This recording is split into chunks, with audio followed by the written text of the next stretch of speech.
నమస్కారం. న్యాయసేవ కార్యక్రమానికి స్వాగతం. ఇవాల్టి మన అంశం ఆస్తి హక్కులు న్యాయ సహాయం. ఈ అంశంపై సలహాలు సూచనలు అందించడానికి మనతో పాటు ఉన్నారు మూడవ అదనపు జిల్లా జడ్జ్ కూకట్పల్లి కోర్టు మేడ్చల్ జిల్లా మండా వెంకటేశ్వరరావు గారు, అలాగే న్యాయవాది సానిశెట్టి వెంకటేశ్వర్లు గారు. వారికి విలువైన సలహాలు సూచనలు స్వీకరిద్దాం. జడ్జి గారు, అసలు ఆస్తుల్ని ఎన్ని రకాలుగా విభజించవచ్చు? ఆస్తులు అనేటువంటివి మనం వారసత్వంగా ద్వారా రావచ్చు, లేదా చనిపోయిన వ్యక్తి తన యొక్క వీలునామా రాయడం ద్వారా కూడా ఆస్తులు వచ్చే అవకాశం ఉంది మేడం. లేదా బతుకున్నప్పుడు అతను గిఫ్ట్ డీడ్ ఇవ్వడం ద్వారా కూడా ఆస్తులు సంక్రమించే అవకాశం ఉంది. ఓకే, చట్ట ప్రకారంగా ఇది మనకి హిందూ సక్సెషన్ యాక్ట్ ప్రకారంగా మనకి హిందూస్కి వస్తుంది మేడం. అలాగే ముస్లిమ్స్కి వచ్చేసి వాళ్ళకి షియా లా అని ఉంటుంది. అలాగే క్రిస్టియన్స్కి ఇండియన్ సక్సెషన్ యాక్ట్ ప్రకారంగా మనం వాళ్ళు పంచుకునే అవకాశం ఉంటుంది. ఓకే, ఎన్ని రకాల ఆస్తులు ఉంటాయంటారు? ఆస్తులు అనేటువంటివి వారసత్వ ఆస్తులను ఉంటాయి. కోపర్షనరీ ప్రాపర్టీ అని ఉంటుంది అనమాట. అంటే 3-4 తరాలు కంటిన్యూ అవ్వటం అనేటువంటిది. తర్వాత సొంత ఆస్తి ఉంటుంది, అది అతని వ్యక్తి తనతో తను సంపాదించుకున్న ఆస్తి ఉంటుంది అనమాట. ముఖ్యంగా ఈ 2 రకాలు ఉంటాయి. వాళ్ళ వారసులకు ఎప్పుడూ కూడా సొంత ఆస్తులోంచి కానీ లేదా ఆ వ్యక్తి యొక్క తల్లిదండ్రులు వచ్చినటువంటి ఆస్తి నుంచి కానీ వస్తుందన్నమాట. ఎటువంటి వీలునామా రాయకుండా చనిపోయినట్టయితే ఆ ఆస్తి అతనికి వచ్చే అవకాశం ఉంటుంది. ఓకే ఓకే లాయర్ గారు, ఎలాంటి వీలునామా రాయకుండా చనిపోతే కనుక వారసులకి ఎలాంటి హక్కులు సంక్రమిస్తాయి? ఎవరెవరికి ఎంతెంత వాటాలు వస్తాయి? As per Hindu succession act అండి, ఒక కర్త of the family, head of the family వీలు రాయకుండా చనిపోతే దాన్ని ఇంటెస్టేట్ సక్సెషన్ అంటారు. దాన్ని చనిపోయినప్పుడు ఆయనకు సంబంధించిన ఆస్తికి సంబంధించి ఆయన వారసులు ఎవరంటే భార్య, కొడుకులు, కూతుర్లు, మదరు, వీళ్ళు క్లాస్ 1 లీగల్ ఎయిర్స్ కింద వస్తారు. వీళ్ళందరికీ సమానంగా పంచుకునే రైట్ ఉంటుంది. అది అమికబుల్గా కావచ్చు, ఫ్యామిలీ సెటిల్మెంట్ ద్వారా కావచ్చు, లేదంటే కోర్టుకు వెళ్ళి ఎవరైనా అందులో డిస్ప్యూట్ చేస్తే వాళ్ళకి లీగల్ నోటీస్ ఇచ్చి కోర్టు ద్వారా పార్టిషన్ సూట్ వేసుకొని బాగా పంపిణీ అడగొచ్చు. క్లాస్ 1 లీగల్ ఎయిర్స్ మాత్రమే మొదట వాళ్ళకి రైట్ వస్తుంది. వాళ్ళు ఎవరూ లేకపోతే సెకండ్ వారసులు ఉంటారు.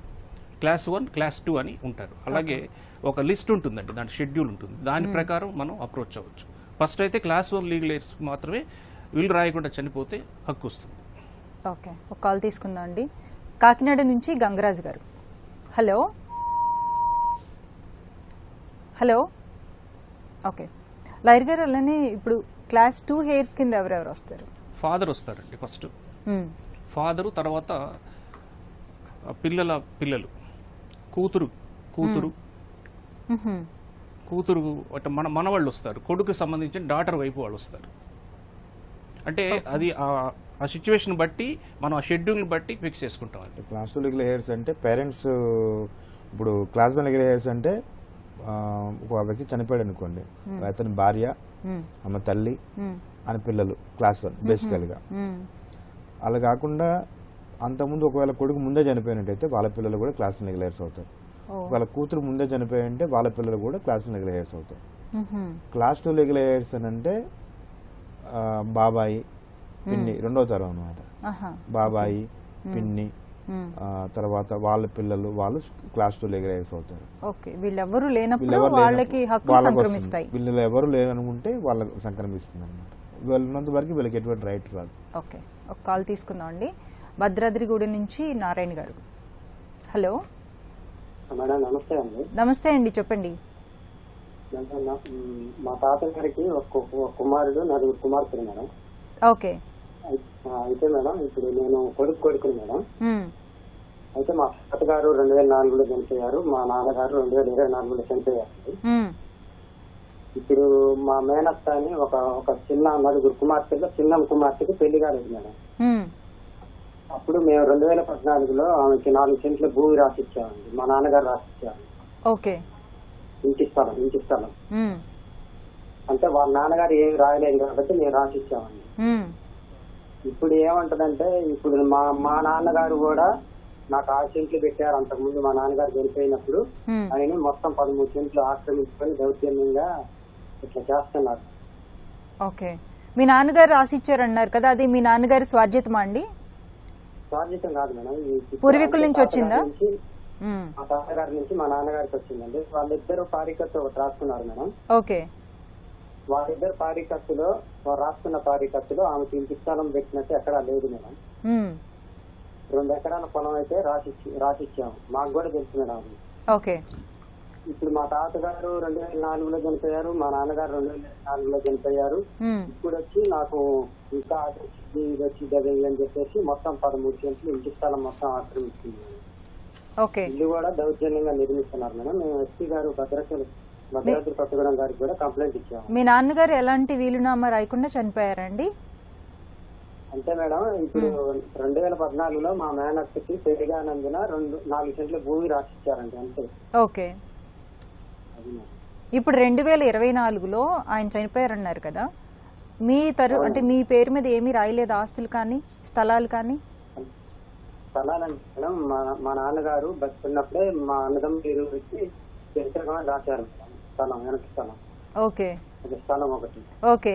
ఇప్పుడు ఆవిడకి ఆ స్థలం రాసిచ్చేశారు. ఇప్పుడు ఉన్నదాని మీద కూడా వాటా అడుగుతున్నారు, అంతేనండి? వాటా కాదు మేడం, మొత్తం ఆక్రమించింది మేడం. మొత్తం ఆక్రమించారు మేడం.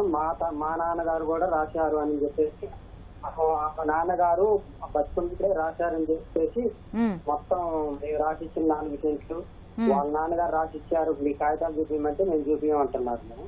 ఓకే, అర్థమైందండి జడ్జి గారు. ఇప్పుడు ఈ మీ నాన్నగారు మీ తాతగారికి ఎంత ఉందండి మొత్తం పొలం? అది మొత్తం ల్యాండ్ ఎంత ఉంది? పొలం కాదు మేడం, స్థలం కాదు సార్, ఇంటి స్థలం. ఎంత ఉంది స్థలం మొత్తం?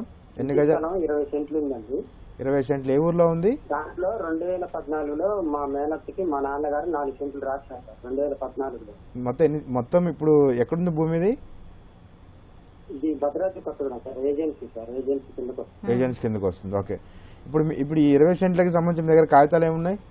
అంటే సార్ అప్పట్లో మేము మా తాతగారు అప్పట్లో గుంటూరు నుంచి ఇక్కడికి వచ్చి సెటిల్ అయ్యారు సార్. అప్పుడు మొత్తం డాక్యుమెంట్లు అప్పట్లో ఏమీ లేవు సార్.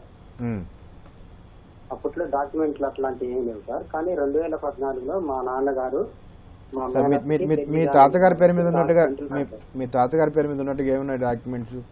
ఏం లేవు అంటే ఇంటి పన్ను ఉంది సార్, ఇంటి పన్ను ఒకటి ఉంది. ఓకే. ఇప్పుడు మీ నాన్నగారు ఏం రాసిచ్చారు అని కాగితం? ఏం గిఫ్ట్ డీడ్ రాశారా? ఏం రాశారు? అదే సార్, అంటే ఇంటి స్థానం పారికట్టు అని రాసిచ్చారు సార్. నేను కూడా సంతకాలు పెట్టాను సార్. ఇంటి పన్ను ఎవరి పేరు మీద ఉంది? ఇప్పుడు ఇంటి పన్ను ఎవరి పేరు మీద ఉంది సార్? ఇంటి పన్ను ప్రజెంట్ మా నాన్నగారి పేరు మీద ఉంది. అంటే ఆమె 2017లో ఇంటి నెంబర్ నమోదు చేస్తుంది సార్, పై నెంబర్ గా నమోదు చేస్తుంది 2017లో. ఓకే. ఇప్పుడు మీ నాన్నగారి పేరు మీద ఉంది కాబట్టి ఆమె బై నెంబర్ తీసుకున్నంత మాత్రాన కంప్లీట్ హక్కు రాదు. మీరు ఒక దగ్గరలో ఉన్న లాయర్ గారిని కలిసి కోర్టులో దావా వేసుకున్నట్లయితే మీ ఆస్తి మీద హక్కు వచ్చే అవకాశం ఉంది. ఇల్లీగల్ కన్స్ట్రక్షన్ చేస్తున్నారన్నప్పుడు మీరు ఇమ్మీడియట్ గా ఇంజక్షన్ దావా తీసుకొని దాన్ని ఆపడానికి ప్రయత్నం చేయొచ్చు. Okay sir. అయితే సార్ ఇప్పుడు మా తాతగారు కూడా చనిపోయి 22 సంవత్సరాలు సార్. ఇప్పుడు నాన్నగారు ఉన్నప్పుడు వాళ్ళ నాన్న రాసింటే కనుక మా నాన్నగారు బతుకున్నప్పుడు ఇట్లా ఇలాంటి ఉంటే చూసుకోవాలి. ఏదున్నా గానీ ఖచ్చితంగా డాక్యుమెంట్ ఉండాలండి. ఆమెకి ఆమె హక్కు కోరుతుంది అని అంటే ఒక డాక్యుమెంట్ ఉండాలి. డాక్యుమెంట్ లేకుండా కోరుతున్నారు అని అంటే అది ఇల్లీగల్ అవుతుంది. అయితే సార్ వాళ్ళ నాన్నగారు రాసింటే కనుక మేము రాసిండే వాళ్ళం కాదు సార్. అవును, వాళ్ళ నాన్నగారు రాయలేదు కాబట్టి మా తాతగారు మా నాన్నగారు రాసుకున్న పారికత్తులు ఆమెకు ఇంటి స్థలం ఏమీ లేదని ఉంది కాబట్టి మేము 4 సెంట్లు రాసాం సార్. రైట్, అంతే అండి. కాగితాలు ఉంటే ఆమెకు హక్కు వస్తుందండి. కాగితాలు లేకపోతే ఆమె హక్కు రాదు. మీరు దగ్గరలోనే ఒక లాయర్ గారిని కలవండి. మీకు లాయర్ గారిని పెట్టుకునే స్తోమత లేకపోతే మీ దగ్గరలో ఉన్న కోర్టుకు వెళ్తే అక్కడ న్యాయ సేవాధికారి సంస్థ ఉంటుంది. అక్కడ మీకు ఉచితంగా సలహా కూడా ఇస్తారు. అవసరమైతే లాయర్ కూడా పెడతారు మీకు ఎలిజిబిలిటీ ఉంటే. మరో కాల్ తీసుకుందాం అండి. కాకినాడ నుంచి గంగరాజ్ గారు. హలో మేడం గారు. నమస్తే అండి, చెప్పండి. నమస్తే మేడం గారు. నాకు ఒక మాన్యం తాలూకా మా ఊర్లో తామకోట మండలం పెదరామ దేవులోనే ఒక 5 గుంటల పొలం ఉంది సార్ మేడం గారు. దేవుడి మాన్యం కిందండి? దేవుడి మాన్యం కాదు, మా మాన్యం అండి, మా ఎస్టీ మాన్యం అండి, మాది మాన్యం. ఓకే. అయితే అది 4 గుంటలు 4 సెంట్లు ఏమో మెరకనే, మిగిలిన భూమి ఏమో పొలమనండి 5 గుంటల తాలూకుని. అయితే అతను సరుకురాళ్ళు ఉన్నాయండి, ఆ సరుకురాళ్ళని కూడా మార్చేసి డీసెంట్ గాని అతను నా చేను కింద 1 ఎకరం పొలం కొనుక్కుని, ఇది కూడా మా నాన్నగారు చనిపోయాక 30 సంవత్సరాలు అవుతుందని మా నాన్నగారు చనిపోయి, ఓకే. మా నాన్నగారు చనిపోయిన తర్వాత డీసెంట్ గా మెరక తీసేసి ఆ సరుకురాళ్ళు కూడా తీసేసి అది కలిపేసుకున్నాడండి భూమి. ఓకే. నేను సచివాలయంలో సర్వేకి పిటిషన్ పెట్టి మామూలుగానే నేను చలన గట్టి పిటిషన్ పెట్టి సర్వేకి రమ్మంటే అతను నా భూమి మాత్రమే కొలిసి అతని భూమి కొలవకుండా అతని దాంట్లో 4 గుంటలు 4 సెంట్లు ఉన్నదే దాని గురించి అని చెప్పేసి నేను గొట్ల ప్రకారంగా వెళ్తాను కానీ కాగితాల ప్రకారంగా మాకు సంబంధం లేదంటున్నాడండి సర్వేరు. అంటే అలాగైతే ఎలాగండి, మరి నా భూమి తక్కువ వచ్చేస్తుంది కదా, ఏమో అది లైజ్ గా మరి మా మాన్యంటాలు కోటాలు నాతో పాటు ఇంకో ముగ్గురు 4 ఉన్నాయండి అక్కడ 5 కొంటాలు ఓటాలండి. ఓకే. అయినా సరే నన్ను బుకాయించున్నాడండి ఇతను. ఈ కొనుక్కున్న అతనునే ఆ సర్వేరు కలిసి లంచాలు తిని ఇతను కలిసి ఏకమై నన్ను సస్పెన్స్ లో పెట్టి నాకు సమాధానం చెప్తే లేదండి వాళ్ళు. ఓకే. మీరు సర్వేకి పెట్టినప్పుడు మీ సర్వే నంబర్లతో పాటు ఆ పక్క అతని సర్వే నంబర్లు కూడా పెట్టారా?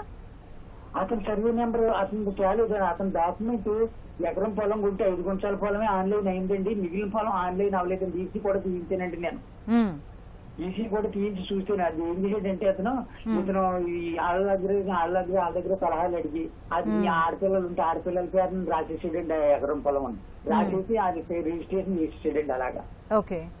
ఆ నా భూమి కూడా కలిపి సేవ్ చేసుకున్నాడు అతను అది. అలాగా రీసర్వే చేసినప్పుడు నేను సర్వేర్ గారిని తీసుకెళ్లి సర్వే చేసినప్పుడు అతని డాక్యుమెంట్ కాకుండా పిల్లలకు రాసిన అల్లుడోళ్ళకి రాసిన డాక్యుమెంట్ తెచ్చి చూపించాడండి.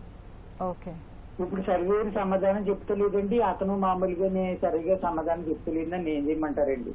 లాయర్ గారు చూడండి, మీ పేరు ఏమన్నారు? గంగరాజు గారు. అవును సార్. ఇప్పుడు మీ నాన్నకి ఆ మాన్యం మీ నాన్నకు చెందింది అన్నట్టు డాక్యుమెంట్స్ ఏమైనా ఉన్నాయా మీ దగ్గర?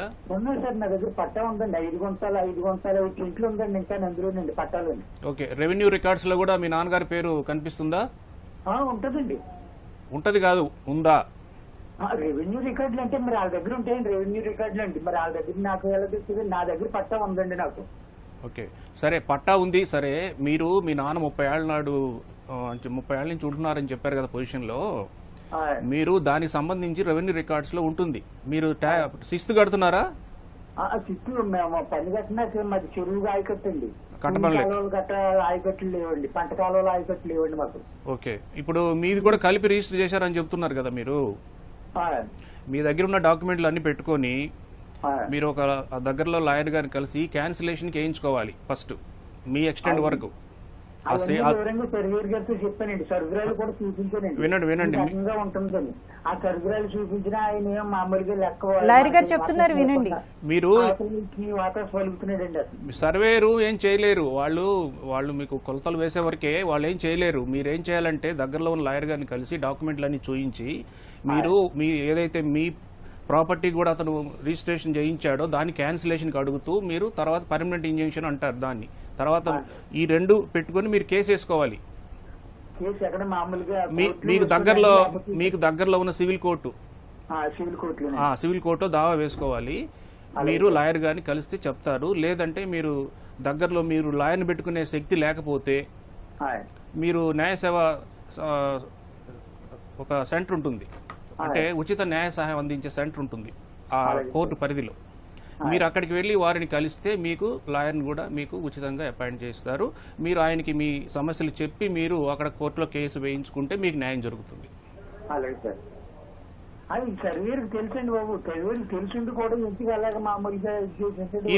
ఈ విషయాలు కూడా మీరు కోర్టులో కాగితాల్లో రాయించుకోవచ్చు. ఇవన్నీ కూడా రాయించుకోవచ్చు. మీరు కోర్టు వారు మీకు న్యాయం చేస్తారు. మరి కాల్ తీసుకుందాం అండి. కడప నుంచి తరుణ్ గారు. Hello madam. నమస్తే మేడం. నమస్తే అండి, చెప్పండి. మేడం, మా నాన్నకి 2 బ్రదర్స్ ఉన్నారండి. 2 బ్రదర్స్? అవునండి. ఓకే. జాయింట్ ప్రాపర్టీగా 6 ఎకరాల ల్యాండ్, ఒక హౌస్ ఉందండి. ల్యాండ్ వచ్చేసి పట్టా భూమి, హౌస్ వచ్చేసి డీకేటీ పట్టా అండి. ఓకే. అయితే 2 ఒకే డాక్యుమెంట్ లో మెన్షన్ చేసి మా జేజీ, మా నాన్న మరియు మా జేజీకి పుట్టబోయే మగ సంతానం కలిసి 50 డీడ్ కింద రిజిస్టర్ చేశారండి. ఓకే. ఓకే. అంటే పుట్టబోయే వారి కింద మొదటి బిడ్డ కింద చెందుతున్నట్టు రాశారు, అంతేనా? మళ్ళీ పుట్టబాబు మగ సంతానానికి అని కూడా రాశారండి. ఎవరు రాశారు? మీ జేజీ రాశారా? మా జేజీ వాళ్ళ అన్న అండి. జేజీ వాళ్ళ అన్న గిఫ్ట్ డే కింద రాశారండి. అంటే ఆయనకి మీకు ఏంటండి రిలేషన్? అంటే మీ జేజీ వాళ్ళ అన్నయ్యకి పిల్లలు లేరా? ఉన్నారండి. అప్పుడు వాళ్ళు ఈ ఆడబిడ్డ అనేసి రాశారండి. ఓకే, ఆడపడుచు కట్నం కింద రాశారు. అవునండి. ఓకే, ఇప్పుడు ప్రాబ్లం ఏంటండి? దీని మీద మా నాన్న వచ్చేసి పార్టీషన్ చూసేశారండి. వాళ్ళు పంచుకోవడానికి ముందుకు రాకుండా అంటే మా జేజీ చనిపోయిన తర్వాత. అయితే లాయర్ గారు వచ్చేసి ముందు కులం ఒకటే వేద్దాము, హౌస్ మళ్ళీ తర్వాత వేద్దాంలే అని చెప్పారండి. దాని ప్రకారం ఇప్పుడు అందులో వీలునామాలో రాశారు కదండి, మీ జేజీ రాశారు కదా, పుట్టబోయే మొదటి సంతానానికి చెందుతుంది అని. ఆ మొదటి సంతానం ఎవరు? మొదటి కాదండి, మగ సంతానం. అందరూ మగ సంతానం. ఓకే, మగ సంతానం ఎవరు? మా నాన్న ఇంకా ఇద్దరు బ్రదర్స్ అండి. ఓకే, సో మొట్టమొదటిగా అంటే పెద్ద కొడుకు మీ నాన్నగారేనా? అవునండి. అవునండి. మరి మీ నాన్నగారికి చెందుతుంది, కానీ మిగతా వాళ్ళు కూడా వాటా అడుగుతున్నారు, అంతేనా అండి? లేదండి, ఒకరు వచ్చేసి ఆక్రమించుకున్నారు. రెవెన్యూ రికార్డ్స్ లో ఒకరి పేరు మీద రాసిందండి వేరే ఆయన, మా బాబాయ్. మా నాన్న వచ్చేసి ఆల్రెడీ చేశాడండి. ఓకే, జడ్జి అయితే లాయర్ గారు వచ్చేసి పొలం ఒకటే వేద్దామని పొలానికి మాత్రమే వేశారండి. హౌస్ తర్వాత వేద్దాము, ఇది వేసిన తర్వాత అని చెప్పారండి. ఓకే, ఇప్పుడు ప్రిలిమినరీ డిగ్రీ అయితే వచ్చిందండి ఇంకా ఆ ల్యాండ్ మీద. ఆల్రెడీ కోర్టులో కేసు ఉంది. ఉందండి. మా నాన్నగారు ఈ ప్రిలిమినరీ డిగ్రీ తర్వాత చనిపోయారండి. ఓకే, ఈ లాయర్ వచ్చేసి ఇప్పుడు నేను మీ సూట్ మీకు ప్రొసీడ్ కాలేను, ఇప్పుడు ప్రిలిమినరీ డిగ్రీ తర్వాత మీరు వేరే లాయర్ ని చూసుకోండి అని చెప్పారండి. ఓకే, వేరే లాయర్ దగ్గరికి వెళ్తేనేమో ఇది ల్యాండ్ ఒకదానికే వేయడానికి వీలు కాదు, రెండు కలిపి వేయించాలి, అమెండ్మెంట్ పిటిషన్ అనేది కుదరదు అని అంటున్నారండి. ఓకే, అర్థమైంది లాయర్ గారు. ఇప్పుడు ఇంక్లూడ్ చేసుకోవచ్చా చేసుకోలేమా అండి? ఓకే, లాయర్ గారు. బాబు, ఇప్పుడు ఒక ప్రాపర్టీకి వేశారు, రెండో ప్రాపర్టీ ఇంక్లూడ్ చేసుకోవచ్చా లేదనేది ఒకటి, మీ నాన్నగారు చనిపోయారనేది ఒకటి, ఇన్ని ప్రాబ్లమ్స్ కదా. లాయర్ కేసు తీసుకోవట్లేదు, ఇంకో ప్రాబ్లం. లాయర్ కేసు తీసుకోవట్లేదు. మీరు ఇంకొక లాయర్ని కలిస్తే ఆయన మీకు ఇలాంటివి చెప్పారు. ఇప్పుడు మీరు ఇంకొక లాయర్ని మార్చుకోవడం అనేది తప్పదు, మార్చుకోవాల్సిందే. మీ నాన్న చనిపోయారు కాబట్టి ఆయనకు సంబంధించిన వారసుల్ని ఆ కేసులో యాడ్ చేయించుకోవాలి. ఎంతమంది మీ నాన్నకి సంతానం? ఇద్దరం సార్. మీ ఇద్దరు ఆ కేసులో యాడ్ అవ్వాలి. లాయర్ గారు ఒక అప్లికేషన్ పెట్టి మిమ్మల్ని లీగల్ ఎయిడ్స్ కింద యాడ్ చేస్తారు. ఇప్పుడు రెండో ప్రాపర్టీ గురించి ఇబ్బంది ఏం లేదు. మీరు ఏదైతే ప్రిలిమినరీ డిగ్రీ వచ్చిందో దాంట్లో ఎలాంటి భాగాలు మీకు కోర్టు వారు సపరేట్ చేస్తారో అవి మీరు ఇప్పుడు తీసుకోవచ్చు. అది యాడ్ చేయనంత మాత్రాన మీకు అంటే హౌస్ కి మళ్ళీ సెపరేట్ షూట్ వేయాల్సి ఉంటుంది. అది సపరేట్ తర్వాత మీకు దాని మీద రైట్ ఉందా మీకు?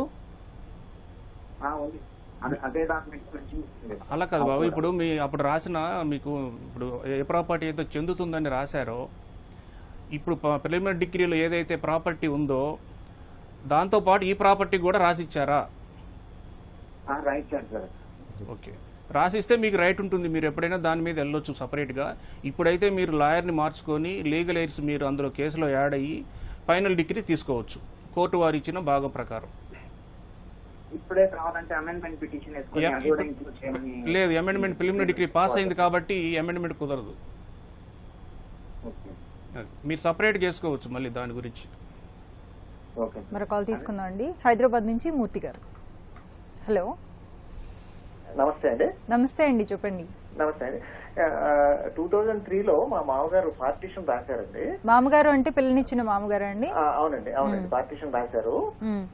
అంటే అంటే ఆ పార్టీషన్ కంటే ముందే మాకు కొద్ది ల్యాండ్ ఇచ్చారండి, మాకు ప్రాబ్లం ఏం లేదు. వాళ్ళు పార్టీషన్ రాసినప్పుడు వాళ్ళ ఇద్దరు కొడుకులకి ఆయన 3 వాటాలు చేసుకుని పార్టీషన్ తీసుకున్నారండి. అయితే ఆ పార్టీషన్ లో ఆయనకి చెందిన 2 చిన్న చిన్న ఐటమ్స్ ఆ పార్టీషన్ డీడ్ లో మెన్షన్ చేయలేదు ఆయన. ఓకే, చేయలేదు. అయితే ఆ పార్టీషన్ లో క్లియర్ గా రాశారు, మనకు సంబంధించిన ఉమ్మడి ఆస్తులు ఇంకేమీ లేవు, మనం ముగ్గురం పనిచేసుకుందాం అని రాశారండి. ఆయన స్టేట్ గవర్నమెంట్ లో రిటైర్ అయ్యారు, ఆయన బాధ్యత కూడా కొంత ఉంది. అయితే ఇప్పుడు అందులో ఒక కొడుకు ఏం చేస్తున్నాడంటే ఆ ఉమ్మడి మనం పార్టీషన్ రాసుకున్నప్పుడు పూర్వార్జితం వచ్చిన 1-2 ప్రాపర్టీస్ అందులో ఇంక్లూడ్ చేయలేదు పార్టీషన్ లో. అందువల్ల ఇప్పుడు ఇప్పుడు అందులో కూడా నాకు వాటా కావాలి అంటున్నాడు. అయితే ఆ చిన్న కొడుకు ఏమీ చూడలేదు, పెద్ద కొడుకు చూశాడు కాబట్టి ఈయన వాటా పెద్ద కొడుకు రాశాడు. ఓకే. ఈయన వాటా పెద్ద కొడుకు చూశాడు కాబట్టి పెద్ద కొడుకు రాశాడు. పార్టీషన్ అయిపోయాక మిగిలిన వాటా 2 years బ్యాక్ పెద్ద కొడుకు రాశాడు ఆయన. చిన్న కొడుకేమో కోర్టుకు వెళ్తాం అది ఇదని బెదిరిస్తున్నాడు అనమాట. ఓకే, అది మీ మామగారి స్వార్జితమా అండి ఆస్తి? మామగారి స్వార్జితం అండి యాక్చువల్ గా. అయితే పార్టీషన్ డీడ్ లో 2 చిన్న ఐటమ్స్ మిస్ అయ్యారండి రాయటం. అంటే అప్పటికే వాళ్ళ బ్రదర్స్ తో క్లియర్ అవ్వలేదని. ఇప్పుడు ఆ మిస్ అయిన చిన్న ఐటమ్స్ ఎవరి దగ్గర ఉన్నాయి? పెద్ద ఆయన దగ్గరే ఉన్నాయండి, పెద్ద ఆయన దగ్గరే ఉన్నాయి. చనిపోయాడు ఆయన. ఓకే. విల్లు రాసి చనిపోయాడండి. విల్లు రాసి చనిపోయాడు. విల్లులో పెద్ద కొడుకు ఇచ్చారు. ఆయన ఉన్న స్వార్జితంతో. అయితే ఎందుకు రాయలేదంటే వాళ్ళ బ్రదర్స్ తోటి ఇంకా అప్పటికి ఆయన ఒక క్లియర్ కట్ ఇది చేసుకుని ఆయన పేరు మీద రాలేదన్నమాట. అంటే పూర్వీకుల ఆస్తి అది. పూర్వీకుల ఆస్తే. కాకపోతే ఈయన రాసుకున్న పార్టీషన్ డీడ్ లో మనకు జాయింట్ ప్రాపర్టీస్ ఏమీ లేవు అని క్లియర్ గా 3 సంతకాలు పెట్టుకున్నారండి 2003లో. చిన్న కొడుకు బెదిరిస్తున్నాడు, కోర్టుకు వెళ్తాం కావాలి. ఇప్పుడు మీ మామగారు మీద పేరు మీద పారికత్తులో వచ్చేటువంటి ప్రాపర్టీని మీ మామగారు ఆల్రెడీ ఆయనకి వేరే వాళ్ళు ట్రాన్స్ఫర్ చేస్తున్నారు, వీళ్ళు రాశారు. పెద్ద కొడుకు రాస్తారు. ఇప్పుడు చిన్న కొడుకు ఏమంటున్నాడంటే అందులో కూడా నాకు వాటా వస్తుంది అంటాడు. అందులో కూడా వాటా వస్తుంది, అందులోనూ వాటా వస్తుంది, అందులోనూ వాటా వస్తుంది. పారికత్తులో మెన్షన్ చేయని 2 ప్రాపర్టీస్ ఉన్నాయండి, అవి కూడా కావాలంటున్నాడు. ఇప్పుడు ఫస్ట్ ఒక పాయింట్ ఏంటంటే పారికత్తుల్లో మెన్షన్ చేసిన ప్రాపర్టీ వీళ్ళమ్మ ద్వారా పెద్ద కొడుకు ఇచ్చాడు కాబట్టి దాంట్లో ఇతనికి చిన్న కొడుకు హక్కు అనేది ఉండదు. అవునండి, అంటే వీళ్ళమ్మ ద్వారా అంతా రాయలేదండి పెద్ద కొడుకు. కొన్నేమో కొన్ని గిఫ్ట్ ఇచ్చారు, కొన్నేమో పారికత్తు రాశారు. ఏది రాసినా కూడా అది అతను స్వార్థితం అవుతుంది. అది అవునండి, అవునండి, అతను ఇచ్చాడు కాబట్టి అది పెద్ద కొడుకే వస్తాయి. తర్వాత ఇంకోటి మిగిలిపోయిన ప్రాపర్టీస్ ఏవైతే ఉన్నాయో ఆ ప్రాపర్టీస్ ఎవరి పేరు మీద ఉన్నాయి? అది పెద్ద ఆయన పేరు మీద ఉన్నాయండి. ఆయన దానికి సంబంధించి బతుకున్న కాలంలో ఎటువంటి వీలునామా కానీ ఎటువంటి ఏం చేయలేదు. ఇప్పుడు పెద్ద కొడుకు రాశారండి. ఇప్పుడు అవి కూడా పెద్ద కొడుకు రాశారు. ఎవరు రాశారు? పెద్ద ఆయన చనిపోయిన ఆయన రాశారు కదా. ఓకే, ఇప్పుడు ఆ మొత్తం కూడా ఆయన బతుకున్నప్పుడు రాశాడు కాబట్టి దాని మీద చిన్న కొడుకు కానీ మరి ఎవరికి కానీ హక్కు లేదండి. Exactly sir, exactly. ఈ పారికత్తు రాసుకున్నప్పుడు కూడా ఇక మాకు జాయింట్ ప్రాపర్టీస్ ఏమీ లేవని 3 యాక్సెప్ట్ చేశారు సార్. అది మీకు పాయింట్ అవుతుంది. అది దాన్ని మీరు మంచి లాయర్ గారిని కలిసి మీరు ఏమైనా సలహా తీసుకోండి. Thank you very much sir. Thank you. Judge గారు, ఇంటి యజమాని అకస్మాత్తుగా మరణించినప్పుడు ఎలాంటి హక్కులు సంక్రమిస్తారు? ఇంటి యజమాని చనిపోయిన వెంటనే వాళ్ళ legal hairs, class legal hairs ఎవరైతే ఉన్నారో వాళ్ళకి అతని ఆస్తి మీద కంప్లీట్ హక్కు వస్తుంది మేడం. అందరికీ సమానంగా వస్తుంది. ఓకే, కోపార్షనేట్ కి ఎలాంటి హక్కులు సంక్రమిస్తాయి? అంటే కోపార్షనరీ ప్రాపర్టీ వేరు మేడం, ఇది వేరు. కోపార్షనరీ ప్రాపర్టీ అని అంటే 4 తరాలు ఆ ప్రాపర్టీ కంటిన్యూ అయితే వారసత్వంగా.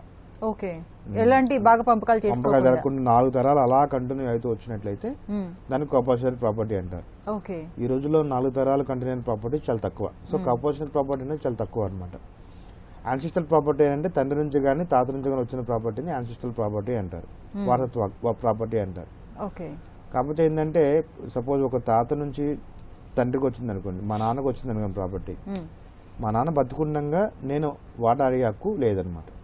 ఓకే, మా నాన్నగారు బతుకుండగా అతని సొంత హక్కుగా సొంత ఆస్తిగా భావించి అతను బతుకుండగా మనవడు అక్కడని లేదు. ఓకే, ఒక ఇది ఉంది నానుడు ఏంటంటే తాత ఆస్తి మనవడికి వస్తుందని. తాత ఆస్తి మనవడికి ఎప్పుడు వస్తుంది అని అంటే అది కనుక కోపార్షనరీ ప్రాపర్టీ 4 తరాలు కంటిన్యూ అయితేనే తాత ఆస్తి మనవడికి వస్తుంది. ఓకే, అలా కాకుండా తాతది తాత ప్రాపర్టీ ఆయన కొనుక్కున్నాడు స్వార్జితం, అది మన తండ్రికి వచ్చింది అనుకోండి, తండ్రి బతుకున్నాక అది నమ్ముకోవచ్చు, వీళ్ళమ్మ రాయొచ్చు, ఏదైనా చేయొచ్చు, అంటే ఎవరికైనా రాయొచ్చు. అది రాదు. తండ్రి ఆస్తి ఒకవేళ మన తాత ఆస్తి తండ్రికి వచ్చినట్లయితే మనవాడికి హక్కు బై బర్త్ రాదు. బై బర్త్ రావాలి అని అంటే అది 4 తరాలు కంటిన్యూ అయి ఉండాలి. 4 తరాలు కంటిన్యూ అయిన ప్రాపర్టీని మనం కోపార్షనరీ ప్రాపర్టీ అంటారు. దావాలు వేస్తారు. ఇప్పుడు 200-300 దావాలు ఉంటాయి తాత ఆస్తి మాకని. దావాలు 10 సంవత్సరాలు 5 సంవత్సరాలు నడిచిన తర్వాత ఈ పాయింట్ రాసి కొట్టేస్తారు. ఓకే. సో మనం న్యాయ సలహా ఇచ్చినప్పుడు కూడా ప్రాపర్గా న్యాయ సలహా ఇచ్చినట్లయితే అయిపోతుంది. ఎందుకంటే సుప్రీంకోర్టు వారు 1986లోనే దీనికి సంబంధించి క్లియర్గా చెప్పారు. ఏమని చెప్పారని అంటే తాత ఆస్తి తండ్రికి వచ్చినట్టయితే అది తన స్వార్థిత ఆస్తి కింద భావించాలి, దాని మీద ఆ తండ్రి బతుకుండగా మన వాళ్ళకి హక్కు రాదని చెప్పేసి 1986లోనే సుప్రీంకోర్టు వారు చెప్పడం జరిగింది. ఒకవేళ ఆయనకి ఇష్టపూర్వకంగా ఇస్తే మాత్రం హక్కు ఇచ్చుకోవచ్చు, ఆయన ఇచ్చుకోవచ్చు, గిఫ్ట్ డీడ్ చేయొచ్చు, ఏమైనా చేయొచ్చు.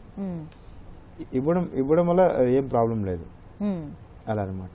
ఓకే, కాల్ తీసుకుందాం అండి. హలో నాగరాజు గారు, అవునండి చెప్పండి. మా నాన్నగారు చనిపోయారండి. మేము అది ప్రాపర్టీ డాక్యుమెంట్స్ అయ్యి దొరికినాయి. ఒక 25 గుంటలు మాకు రాసిచ్చినట్టుగా దొరికిందండి. ఓకే, ఎవరికి రాసి ఇచ్చినట్టుగా దొరికింది? అంటే మా నాన్నగారికి వేరే వాళ్ళు రిజిస్ట్రేషన్ చేశారు. ఓకే. ఆ రిజిస్ట్రేషన్ చేసిన పొలం 46 గుంటలు సుమారు దాకుంది. వాటిలో మనం రిజిస్ట్రేషన్ చేసిన ఆయన ఒక 10 గుంటలు 15 గుంటలు ఆయన పేరుతో ఉన్నట్టుగా రికార్డ్ లో ఉంది. మేము ఇంతవరకు అప్డేట్ చేయలేదు, మాకు తెలియని కూడా తెలియదు. అది చూస్తే దాని వరకే ఉంది, కానీ మిగతా 30 గుంటలు కూడా వేరే వాళ్ళ పేరుతో రకరకాలుగా ఉన్నాయండి. అవి మనం ఎలా రాబట్టుకోవాలి, అది మనదైతే డాక్యుమెంట్ అయితే ఉంది, రిజిస్ట్రేషన్ డాక్యుమెంట్. ఓకే, అదొకటండి. రెండోది నేను అది ప్రామిసరీ నోటు దావకుంటే ప్రామిసరీ నోటుకి ఈ రోజు కాదండి, ఈ రోజు ఆస్తి హక్కుల గురించి మాత్రమే మాట్లాడుకుంటున్నాం. లాయర్ గారు, తండ్రి చనిపోయాడు, ఆ ఆస్తి అటాచ్మెంట్ మీద మనం మామూలుగా కొడుకుల మీద కొడుకు భార్య కూతురున్నారు, ఎవరి మీద వేయాలి? కొడుకులు మన ట్రాన్స్ఫర్ రాశారు. ఓకే, చనిపోయిన వ్యక్తి ప్రాపర్టీస్ ఉన్నాయి ఆయన పేరు మీద ఏమన్నా ప్రాపర్టీస్? ఆ కొడుకు పేరుతో లేవు, ఆయన పేరు మీద ఏమన్నా ప్రాపర్టీస్ ఉన్నాయా అండి? చనిపోయిన ఆయన పేరు మీద? చనిపోయిన పేరు మీద ఉన్నాయండి, ఉన్న ప్రాపర్టీస్ 2, చనిపోయిన పేరు మీద ఉన్నాయి. ఓకే ఓకే, లాయర్ గారు, ఇప్పుడు మీరు మొదటి దాని గురించి అడుగుతున్నారా, సెకండ్ దాని గురించి అడుగుతున్నారా? రెండు అడుగుతున్నారు. చెప్పండి, మొదటి చెప్పండి. ఇప్పుడు మొదటి దానికి మీకు రిజిస్టర్డ్ డాక్యుమెంట్ ఉందని చెప్తున్నారు కదా. అవునండి. అది ఏ సంవత్సరంలో రిజిస్టర్ అయింది? అది దాదాపు 20 years అవుతుంది, 20-30 years అవుతుంది. ఇప్పుడు మీ నాన్న బతుకున్నప్పుడు పొజిషన్ లో ఉన్నారా దాంట్లో? బతుకున్నప్పుడు రిజిస్ట్రేషన్ చేసిన పక్కా రిజిస్ట్రేషన్ డాక్యుమెంట్. మీరు పొజిషన్ లో మీ నాన్న ఆ ప్రాపర్టీలో మీ హ్యాండ్ ఓవర్ లో ఉందా అప్పుడు? ఇంకా మొన్నే నాన్నగారు చనిపోయింది 1 year అవుతుందండి. అప్పుడు ఆ డాక్యుమెంట్ తీస్తే కనిపించింది. అది కనిపించినప్పుడు ఎంక్వైరీ చేస్తే మామూలుగా ఈ ఎంఆర్ఓ ఆఫీస్ లో వాళ్ళు చెప్పింది ఏంటంటే, మీ నాన్నగారికి ఎవరైతే రిజిస్ట్రేషన్ చేశారో ఆయన పేరుతో మొత్తం ఒక 15 గుంటలు ఉందండి, మిగతా 45 గుంటలు వేరే వాళ్ళ పేరుతో ఉందండి అని చెప్పారు. కరెక్టే, నేను అదే కాదనట్లేదు. మీరు ఎప్పుడైతే మీ నాన్న రిజిస్టర్ డాక్యుమెంట్ ద్వారా 20 ఏళ్ల క్రితం కొన్నాడు కదా, అవునండి, కొన్నప్పటి నుంచి ఆ పొజిషన్ అంటే మీరే ఉన్నారా కబ్జాలో? అంటే మీకు డాక్యుమెంట్ దొరికిన తర్వాత తెలిసింది ప్రాపర్టీ కాదండి, సాగులో మీరు ఉన్నారా? ఆ పొలంలో సాగులో మీరున్నారా? సాగులో లేనండి. ఓకే, భూమి ఎక్కడుందో తెలుసా అండి మీకు? తెలుసండి, భూమి అయినా ఐడెంటిఫై చేసాం. ఇప్పుడు ఎవరున్నారు కబ్జాలో ఆ భూమి మీద? ఆ భూమి మీద అది మాకు రాజిచ్చిన వాళ్ళ తాలూకా ఆయన కూడా చనిపోయినట్టుంది, వాళ్ళ కొడుకులు సాగు చేసుకుంటున్నారు. ఓకే, అయితే చెప్పండి. ఇప్పుడు మీరు ఏం చేయాలంటే బాబు, ఫస్ట్ మీరు ఒక అప్లికేషన్ పెట్టాలి ఎంఆర్ఓ గారి ఆఫీస్లో. మీ పేరు, మీ నాన్నగారి death certificate, registered sale deed, మీ ఫ్యామిలీ పర్సన్ సర్టిఫికేట్ ఒకటి తీసుకొని మీరు ఎంఆర్ఓ గారి దగ్గర ఒక అప్లికేషన్ పెట్టాలి. మీ పేర్లు ఆన్లైన్ ద్వారా మీ పేర్లు ఎక్కించమని ఆ ప్రాపర్టీకి ఫస్ట్. అది జరిగిన తర్వాత ఒకవేళ ఎంఆర్ఓ గారు చెయ్యకపోతే, దాన్ని రిజెక్ట్ చేస్తే మీరు ఆర్డీఓ దగ్గరికి వెళ్ళాలి మళ్ళీ దాని మీద. ఆర్డీఓ అది ప్రొసీజర్ ఫస్ట్, అది చేయాలి మీరు. అది కంప్లీట్ అయిన తర్వాత మీరు సివిల్ కోర్టుకి వెళ్ళి రికవరీ ఆఫ్ పొజిషన్కి వేసుకోవాలా. అంటే ఆయన కబ్జాలో ఆయన ఉన్నాడు కాబట్టి ఈ ప్రాపర్టీ మాది, మాకు హ్యాండ్ ఓవర్ చేయమని డైరెక్షన్ ఇవ్వమని మీరు కోర్టుకి వెళ్ళాలి. రికార్డులో మీ పేర్లు ఎక్కాక.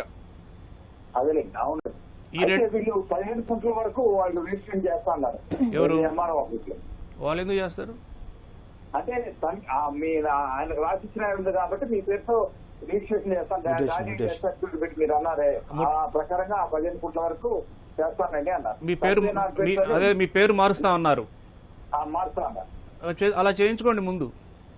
చేయించిన తర్వాత మిగతా దానికి కూడా ఆన్లైన్ అప్లికేషన్ పెట్టుకోండి. అలాగే చేయండి, సరిపోతుంది. ఓకే అండి, థ్యాంక్ యూ సో మచ్. ఇప్పటివరకు మనం ఆస్తి హక్కులు న్యాయ సహాయం అంశంపై సలహాలు సూచనలు స్వీకరించాం. వచ్చే శనివారం 9:30 న్యాయ సేవ కార్యక్రమంలో మళ్ళీ కలుసుకుందాం. అంతవరకు సెలవు. నమస్కారం.